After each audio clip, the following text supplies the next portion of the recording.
అందరికీ నమస్కారం. వేదిక మీద ఉన్న పెద్దలందరికీ, జనసేన పార్టీ అధ్యక్షులు పవన్ కళ్యాణ్ గారికి, అలాగే ఈ 12వ ఆవిర్భావ దినోత్సవానికి వచ్చేసిన జన సైనికులకి, వీర మహిళలకి, 2 రాష్ట్రాల నుంచి వచ్చిన కార్యకర్తలందరికీ కూడా నా హృదయపూర్వక నమస్కారాలు. నేను ఒక సాధారణ మధ్యతరగతి కుటుంబంలో పుట్టి రాజకీయాలని దూరం నుంచి చూసే మీలో ఒకడిని.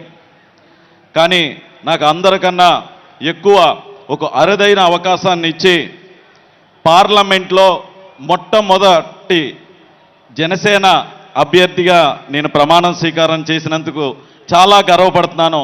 ఇలాంటి అవకాశం ఇచ్చిన పవన్ కళ్యాణ్ గారికి నమస్కరిస్తున్నాను సార్.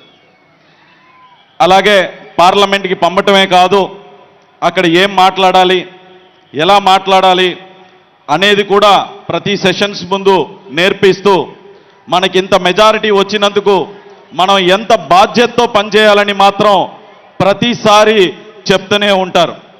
అలాగే గత ప్రభుత్వంలో జల్ జీవన్ మిషన్ని మొత్తం అంతా 16,000 కోట్లు కేటాయిస్తే అందులో 2,000 కోట్లు మాత్రమే అలా ఇలా వాడి వదిలేస్తే దాన్ని మన అధినేత పవన్ కళ్యాణ్ గారు స్వయాన ఆయనే బయలుదేరి వచ్చి నరేంద్ర మోడీ గారిని అడిగి జలశక్తి మంత్రిని కూడా కలిసి, సార్ ఈ స్కీమ్ని, అయిపోతున్న స్కీమ్ని ఎక్స్టెండ్ చేయండి అని చెప్పి మన వల్ల, పవన్ కళ్యాణ్ గారి వల్ల, మన డిప్యూటీ సీఎం గారి వల్ల దేశం అంతా స్కీమ్ని ఎక్స్టెండ్ చేసి నరేంద్ర మోడీ గారు రాష్ట్రానికి కాదు దేశానికి అందరికీ కూడా ఎక్స్టెండ్ చేస్తున్నాను అని చెప్పి మన వల్ల దేశం అంతా కూడా లబ్ధి పొందేలాగా ఆయన చేశారు.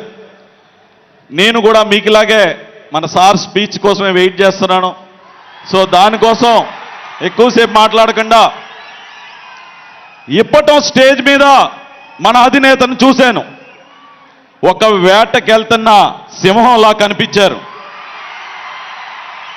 ఈరోజు స్టేజ్ మీదకి వస్తున్నప్పుడు చూశాను, గుంట నక్కల్ని వేటాడేసిన సింహంలాగా వచ్చి ఆ ముఖంలో ఒక చిన్న చిరునవ్వు, అదే గంభీరం అలాగే ఉంది.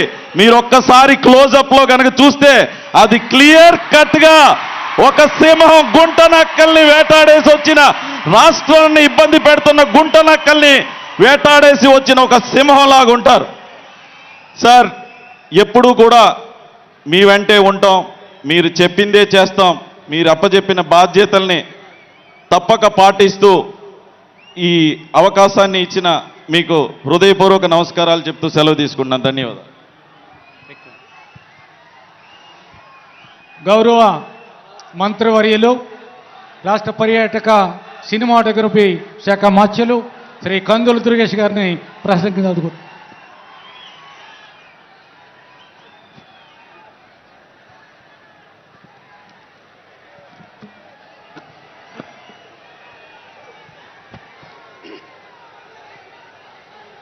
పేదవాడి కంట కన్నీరు తుడవటమే లక్ష్యంగా